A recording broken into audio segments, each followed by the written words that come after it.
Have you ever felt deep inside that something in your life has already ended, even though nothing outside seems to have changed yet? That strange sensation where your routines are still the same, your surroundings look familiar, but internally, there is a quiet disconnection, as if the version of you that once fit this life no longer fully exists. Many people interpret this as confusion, lack of direction, or even failure in their manifestation journey. But what if this feeling is not a sign that something is wrong, but evidence that something profound is already shifting? Before we go any further, take a moment to recognize this. You are not alone in this experience. There is a silent transition that happens long before reality visibly transforms, and most people abandon the process right at this stage, believing nothing is happening. If this resonates with you, I invite you to stay until the end, and if this message speaks to something real within you, consider engaging with this space. Your interaction helps expand this kind of content to others who may be going through the same invisible transition. What you are experiencing is not stagnation. It is the closing of an old internal timeline. According to the work of Dr. Joe Dispenza, the body often becomes so conditioned to familiar emotions that it resists anything unknown, even if that unknown represents growth, peace, or abundance. In other words, your system may still be wired to your past, even while your consciousness is already moving forward. This video is not about forcing manifestation or repeating empty affirmations. It is about understanding what truly happens when an identity dissolves, and how your new spiritual self begins to emerge, not as an idea, but as a lived internal reality that gradually reshapes everything around you.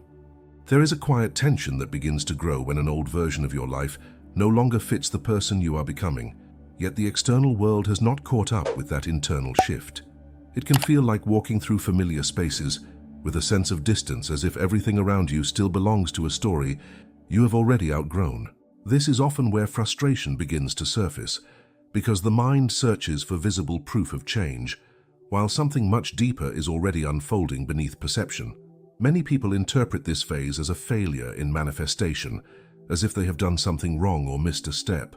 But what is rarely understood is that the persistence of an old reality is not sustained by external conditions alone. It is held in place by internal patterns that continue to repeat, often without conscious awareness. Emotional habits, such as anticipating disappointment, bracing for uncertainty, or holding subtle tension in the body, can quietly reinforce the very experiences one wishes to move beyond. Dr. Joe Dispenza often speaks about how the body becomes conditioned to the past, operating as a record of memorized emotions. When the body is accustomed to familiar states like stress, doubt, or vigilance, it begins to crave them in subtle ways, even when the conscious mind desires peace or expansion. This creates a dissonance where intention points forward, but the internal system continues to recycle what is known. In this sense, the old timeline does not remain because it is stronger than you, but because it is more familiar to your nervous system. There is also a hidden layer of self-protection that emerges during this transition.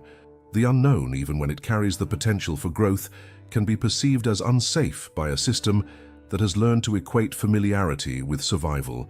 This is why a person may feel pulled back into old thoughts, old reactions, or old emotional states, not because they are regressing, but because the body is attempting to stabilize itself within what it recognizes.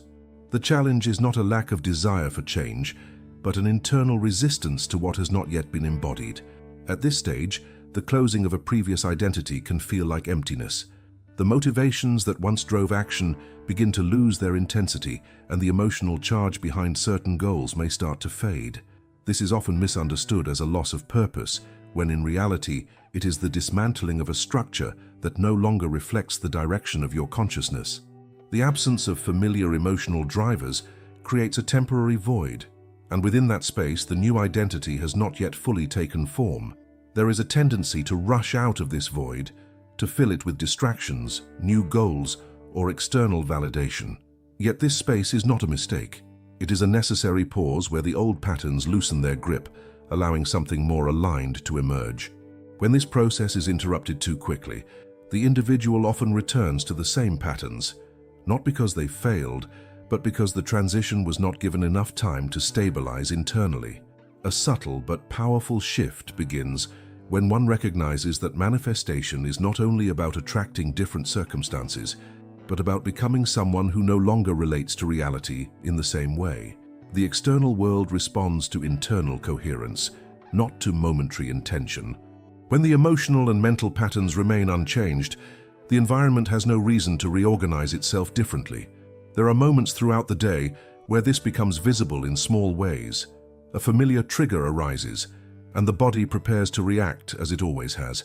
A thought appears that reflects an old belief, inviting the same emotional response. These moments are not obstacles, but indicators.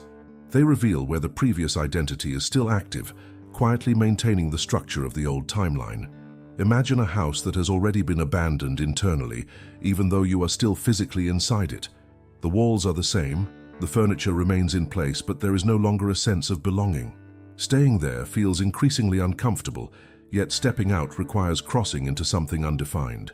Many remain in this space longer than necessary, not because they lack the ability to leave, but because the familiarity of the structure offers a temporary sense of stability. The closing of an old reality is rarely dramatic.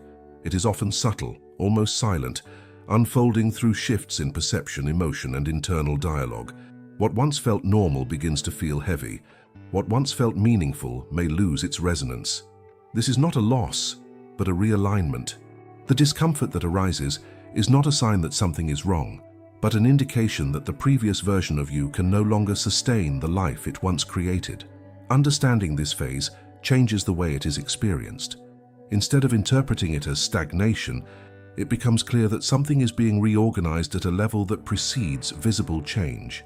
The process is not about forcing a new reality into existence, but about allowing the old one to fully release its hold so that the new identity can emerge without being pulled back into what has already ended. There is a subtle conflict that begins to unfold when the desire for change becomes stronger than the comfort of familiarity. Yet the internal system continues to return to the same emotional patterns. It is not always visible, but it can be felt in the way attention moves, in the constant need to check, to confirm, to seek reassurance that something is finally working. Beneath this movement, there is often a quiet tension, as if the mind is trying to accelerate a process that the body has not yet learned to sustain. This tension is not simply impatience. It is a reflection of how deeply the nervous system has been conditioned to associate safety with what is known. Even when the known is uncomfortable, limiting, or repetitive, it still carries a sense of predictability. The unknown, even when it represents expansion, can feel unstable.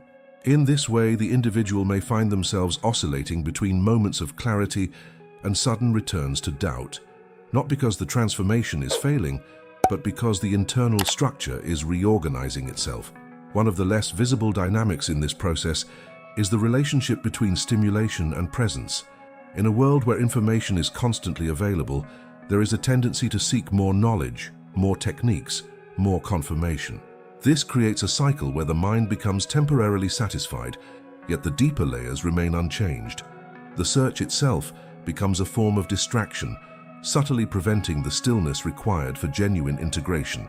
There is also a pattern that emerges around emotional intensity. Strong feelings are often interpreted as signs of alignment or intuition, but not every intense emotion carries clarity. Many of them are echoes of past experiences, amplified by the mind and reinforced by the body. When these emotions are mistaken for guidance, they can lead the individual back into familiar states, even while believing they are moving forward. The transformation that is taking place is not driven by peaks of motivation, but by the quiet repetition of new internal states.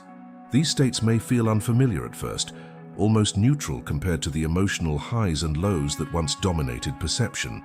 Yet within this neutrality, there is a different kind of stability. It does not depend on external confirmation, nor does it fluctuate with every change in circumstance. At a certain point, the need to control the process begins to reveal itself as part of the old identity. The desire to determine when and how things will change creates a constant state of anticipation.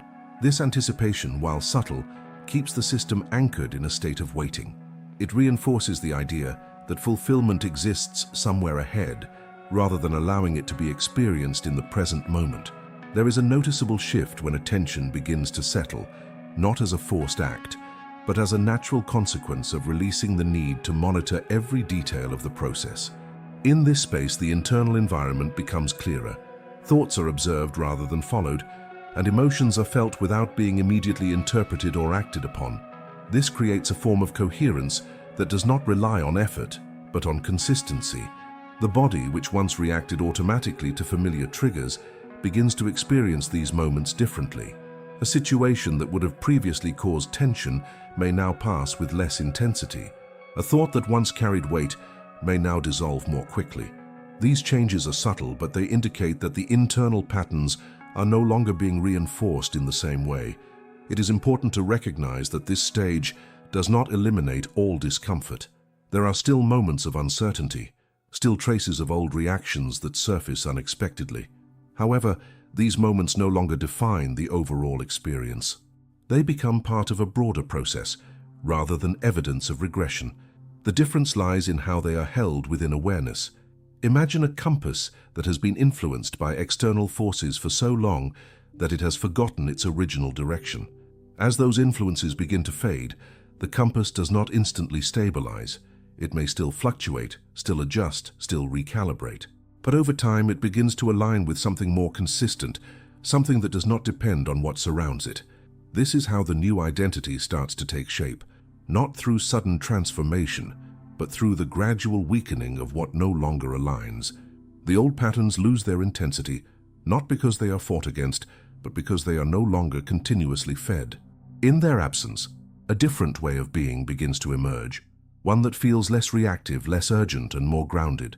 The closing of the old timeline continues in this quiet manner, without needing to announce itself. What changes is not only what is experienced, but how it is experienced. The world may still look similar on the surface, but the internal relationship to it has shifted. And it is from this shift that a new reality begins to organize itself, not as something forced into existence, but as something that naturally reflects the state that has been cultivated within. There is a layer of transformation that rarely receives attention because it does not announce itself through visible change, but through quiet internal confrontations. It appears in the moments when a familiar emotional reaction begins to rise, yet something within hesitates, as if no longer fully convinced by the old narrative. This hesitation is subtle, but it carries a profound meaning. It signals that the identity once built around those reactions is no longer absolute. For many, this stage brings an unexpected discomfort, not because something is going wrong, but because something deeply ingrained is being questioned for the first time. Patterns that once felt natural begin to feel heavy. Thoughts that once seemed true start to lose their certainty. There is a sense of standing between two internal worlds, one that has defined you for years, and another that has not yet fully taken form. Carl Jung described the idea that what remains unconscious does not disappear. It returns as behavior, as circumstance, as repetition. In the context of manifestation, this becomes particularly relevant. It is not enough to focus on what one desires if the underlying emotional structures remain unexamined. These structures often carry unresolved experiences, subtle fears, and inherited beliefs that quietly influence perception and response. There is also a form of attachment that is not immediately recognized. It is not attachment to outcomes, but attachment to identity. Even when a person consciously desires change, there can be an unconscious loyalty to the version of themselves that has been shaped by past experiences. This loyalty may stem from a need to belong, to remain consistent, or to preserve a sense of continuity. Letting go of that identity can feel like a form of loss, even if it is limiting. This is where the internal conflict deepens. The new identity begins to emerge as a possibility, carrying different emotional tones, different ways of interpreting reality. Yet the old identity still holds influence, especially in moments of stress, uncertainty, or emotional vulnerability. It is not unusual for the two to coexist for a period of time, creating a sense of instability that can be mistaken for regression. There are instances when this tension becomes visible in unexpected ways. A reaction that once felt automatic may now feel exaggerated, almost out of place. A familiar thought may appear, but instead of being fully accepted, it is observed with a certain distance. This distance is not detachment in the sense of avoidance, but a shift in awareness. It reflects the beginning of a separation between who you have been and who you are becoming. At the same time, there is often a hidden resistance to fully stepping into the new identity. This resistance is not always conscious. It can manifest as hesitation, as subtle self-doubt, or as a tendency to return to familiar emotional states. In many cases, this is connected to deeper layers of the psyche, where beliefs about worthiness, visibility, and belonging are stored. The idea of receiving more, being seen more clearly, or stepping into a different level of life can activate these layers. It may bring up questions that are not always verbalized. Is it safe to change? Will I still be accepted? What happens if I no longer relate to the people or environments that once defined me? These questions do not always surface in a direct way, but they influence behavior in quiet and persistent forms. What becomes clear in this phase is that manifestation is not only about aligning with what is desired, but about integrating what has been avoided.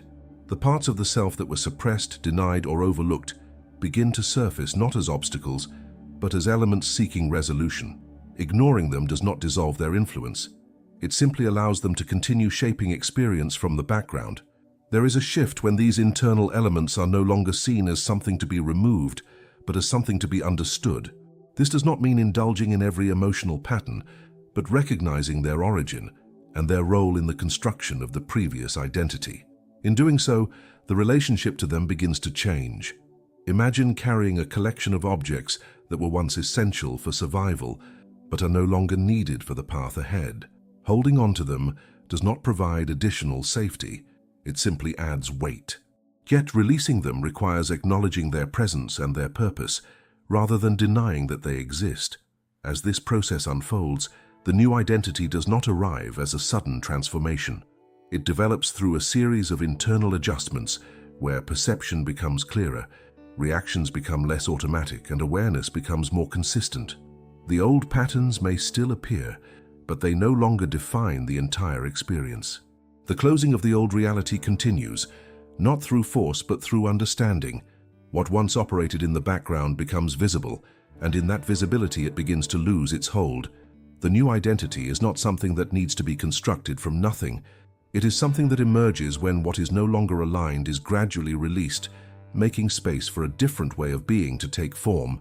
There comes a point in this inner transition where the absence of clarity begins to feel more uncomfortable than the presence of old patterns. It is no longer satisfying to return to familiar reactions, yet the new way of being still feels undefined. This space in between can feel like standing in a quiet corridor, where the doors behind you have already closed, but the ones ahead have not fully opened. It is not a place of failure, but it often feels like one because the mind is conditioned to interpret uncertainty as a lack of progress. In this phase, subtle changes begin to reveal themselves, not through dramatic external shifts, but through the way internal experiences are processed. Situations that once triggered immediate emotional reactions may now pass with less intensity. There is a slight delay between stimulus and response, a moment where awareness has the opportunity to observe rather than react. This moment, though small, represents a profound reorganization of the internal system. The previous identity was built on automatic responses, on patterns that required little to no conscious involvement. These patterns created a sense of continuity, even if that continuity was rooted in limitation. As they begin to dissolve, the sense of predictability fades, and with it a certain kind of psychological comfort. What replaces it is not immediate certainty, but a growing sensitivity to internal states. This sensitivity can initially feel overwhelming. Without the familiar filters that once shaped perception, emotions may appear more vivid, thoughts more noticeable, and the internal landscape more complex.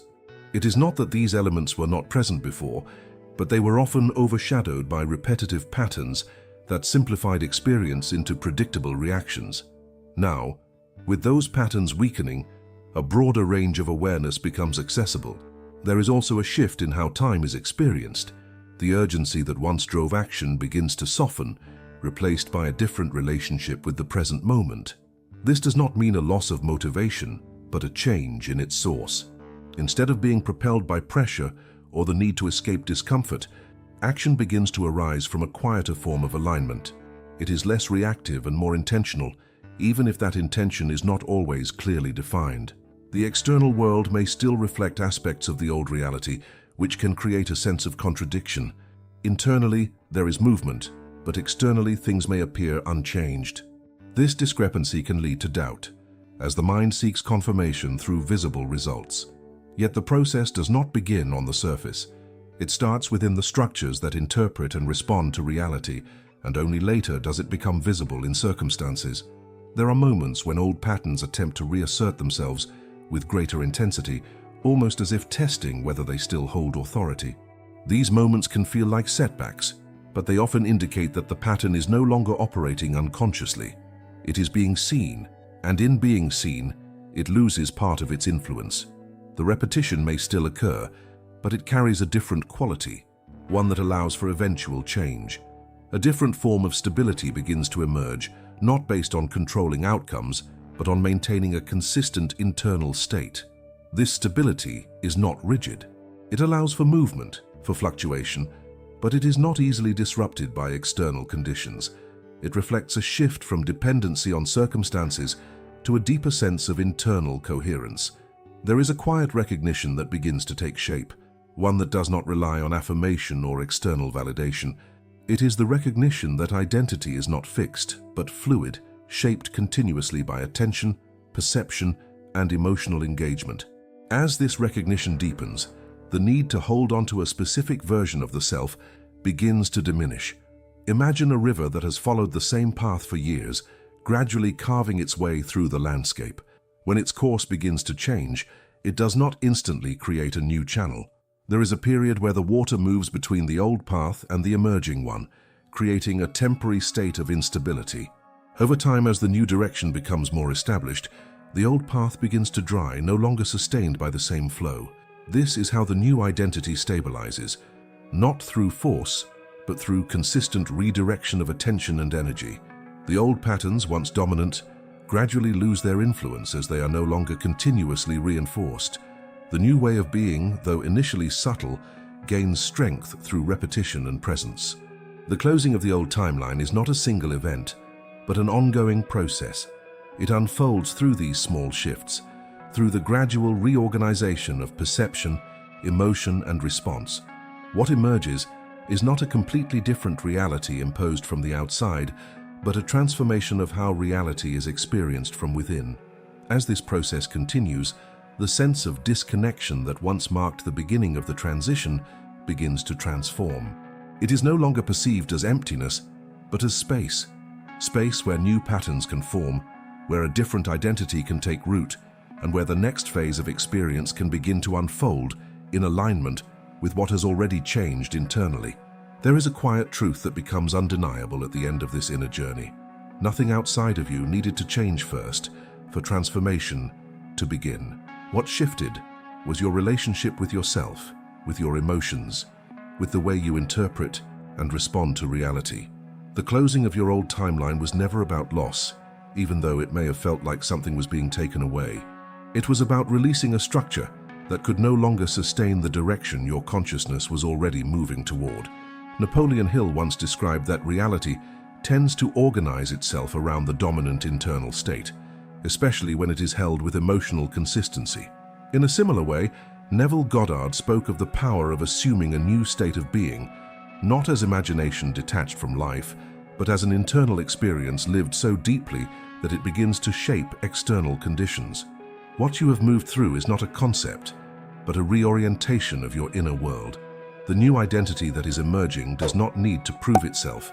It reveals itself in subtle ways, in the calm that replaces urgency, in the clarity that replaces confusion, in the presence that no longer depends on outcomes.